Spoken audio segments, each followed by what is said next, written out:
Olá pessoal, tudo bem? No canal de logística nós temos vídeos e novidades toda semana. Então, por favor, acompanhe o canal e assistam o conteúdo do seu interesse. No vídeo de hoje, nós vamos falar sobre o layout. O que se trata a análise e o planejamento do layout dentro de uma operação logística, dentro de um centro de distribuição, dentro de um armazém.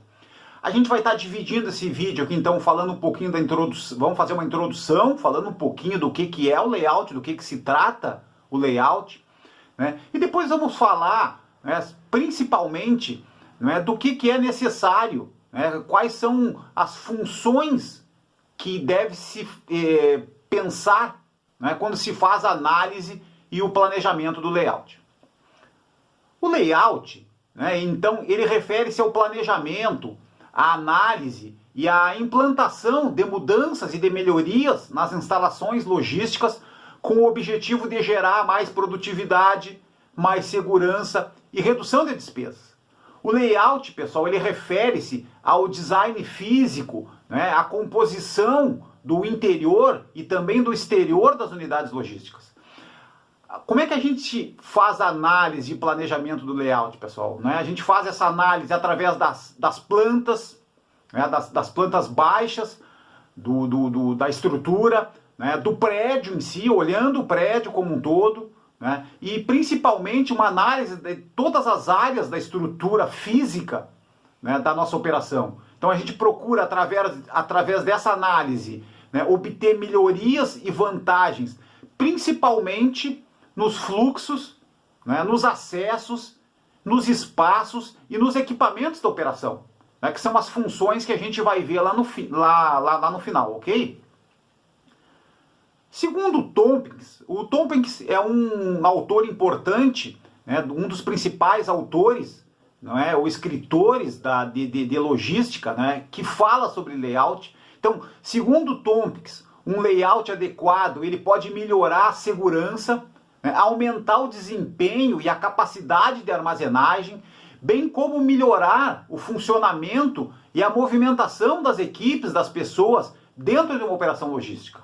Então, o fluxo de material, segundo Tompkins, ele pode ser otimizado, né, e o número de quebras, de avarias ou de problemas dentro da operação pode ser reduzido, né, com uma análise e um planejamento de layout. O planejamento de layout, pessoal, ele pode gerar também uma melhoria no atendimento do cliente, né, bem como uma redução das despesas e nos custos totais da operação. Então, projetar um layout prático dentro de um centro de distribuição é um processo muito importante, pois ele tem um impacto direto na eficiência e na produtividade. O layout planejado, pessoal, ele deve organizar os processos em uma sequência lógica que pode ajudar a otimizar as operações. Um projeto de layout, né, bem executado, ele pode fornecer acesso fácil aos produtos, às mercadorias que estão armazenadas, né, minimizar os tempos de deslocamento, os tempos de viagem, os tempos de movimentação dos trabalhadores e melhorar a taxa de atendimento dos pedidos. Então, os objetivos, pessoal, ou as principais funções que a gente tem, que a gente precisa analisar, não é, quando observa o layout. A gente vai falar aqui, então, das principais funções do layout, não é, que são fluxos, as acessibilidades e os espaços, não é, e também a questão dos equipamentos. Aqui, em relação aos fluxos, né, em uma análise de layout, né, é importante garantir um fluxo ininterrupto de mercadorias, de pessoas e de equipamentos dentro das instalações logísticas, né, e que vão tornar o nosso armazém, o nosso centro de distribuição mais eficiente. Um dos primeiros objetivos é reduzir as áreas de alto tráfego, né, para evitar gargalo, para evitar travamento, principalmente nos fluxos cruzados. Então, cada atividade ela deve estar localizada o mais próximo possível da atividade seguinte, não é? E os materiais utilizados, pessoal, eles devem ser colocados o mais próximo né, principalmente das estações de trabalho, né, para evitar deslocamento, para evitar perda de tempo. Outro objetivo importante, né, quando a gente analisa a questão de fluxo, né, no trabalho de layout, né, deve ser eliminar o máximo de movimentações, né, de movimentos e de interrupções na operação. Então, olhando para essas duas figuras, tá, pessoal? A figura de cima, principalmente, é isso que a gente espera quando a gente fala de fluxo, né? Um corredor, não é, limpo, organizado, né? Em que qualquer colaborador pode entrar e fazer uma armazenagem, né? Guardar um produto, né? Tanto numa posição de picking como numa posição de reserva. O separador pode entrar e fazer o seu trabalho de separação, atendendo o pedido de maneira eficiente, de maneira rápida, de maneira organizada. Então isso é o que a gente espera de um centro de distribuição, né? Um corredor limpo, organizado. Na figura abaixo também, me parece ser uma área de recebimento, né? Também, né, se a gente olhar tanto do lado das portas, há uma organização, há um espaço para movimentação, como do lado também do porta-pallet, há um espaço para que a empilhadeira possa apanhar esses pallets para fazer a armazenagem.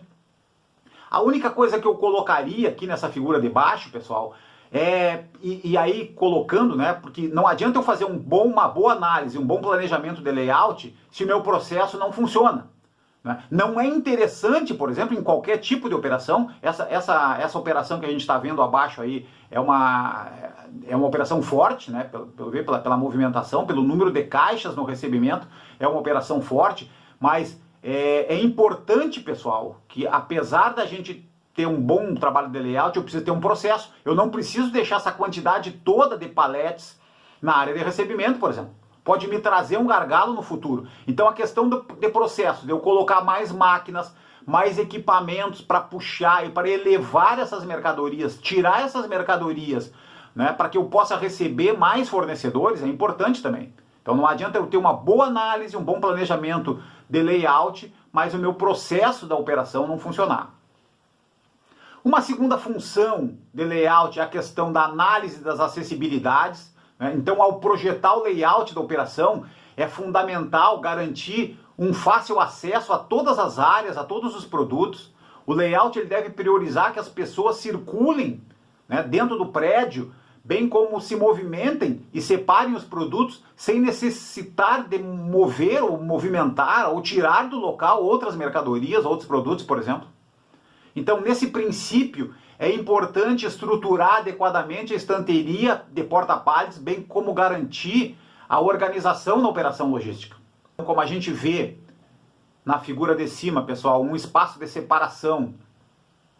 Não vamos entrar no detalhe aí se a posição de picking está boa ou não, pessoal, mas para o separador, né, que está com a máquina, ele pode fazer o trabalho dele muito facilmente. Não é? O trabalho dele muito facilmente. Ele tem acesso direto aos produtos, às mercadorias que tem que retirar. Na figura abaixo, não é?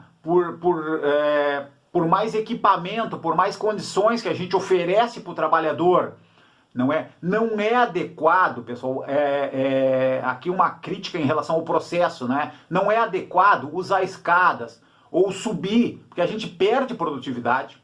Né? O ideal é que a gente faça um estudo mais detalhado de layout, que capacite, que eu crie mais posições de picking, por exemplo, que se limite, né, a uma altura entre, por exemplo, a maior parte dos meus pickings entre a cintura e o ombro, por exemplo, né, para facilitar a separação, né, para facilitar a ergonomia nos movimentos de separação, porque está subindo em escada. Está subindo, mesmo que o equipamento seja próprio para subir, né, é perda de tempo, é perda de produtividade. E a última função, então, né, dentro do layout, que é a análise dos espaços e dos equipamentos. Então, é importante projetar, né, um espaço de armazenagem seja priorizado tanto no sentido vertical, né, da estrutura porta-pallet, como horizontalmente dentro do prédio. Então, verificar qual a melhor posição e colocação das áreas de apoio também, as áreas administrativas, as áreas de manutenção, né? Troca de baterias que às vezes ocupam uma área nobre dentro de um prédio. Então essa análise de layout também é muito importante, né? E o uso de diferentes tipos de equipamentos, máquinas de elevação e movimentação, também deve influenciar nas decisões de layout, pessoal. Então, como a gente vê na figura acima, né, a gente explorar o pé direito, né, tanto para prédios novos, em construção, como para prédios já existentes, o que eu posso fazer para melhorar minha capacidade de armazenagem, né, para melhorar a quantidade de produtos, né, a serem armazenados dentro do meu centro de distribuição. Né? E na figura abaixo, né, pessoal, uma figura bem crítica de uma operação pesada, né, provavelmente uma área de expedição, né, e aqui de novo, a mesma questão, né, me parece que tem uma boa análise de layout em relação à questão da posição das portas, né, tem um corredor demarcado entre a porta e o pallet, né, tem uma área boa entre a porta e o início da estanteria, é uma área que está ok, né? que é a área recomendada, né? Uma posição de porta-pallets, não é? que dá direto para a área de expedição. Mas aqui de novo, pessoal, não adianta eu ter uma boa análise, um bom planejamento de layout se eu não tenho processo. Né? Nesse tipo de operação, tem que verificar, é necessário ficar com essa quantidade de mercadorias, não é, na área de expedição para ser carregadas, para ser, né? Por que eu não posso ter uma operação em ondas, por exemplo, tanto de separação como de transporte? Né? Isso pode gerar, né, um caos, pode gerar um atraso, né, pode gerar uma perda, né, de nível de serviço numa situação dessas. Ok? Pessoal, obrigado pela participação nesse vídeo. Procuramos, então, falar sobre layout, não é? A análise, o planejamento e, principalmente, as funções que a gente precisa observar quando a gente faz o estudo do layout. Ok? Muito obrigado.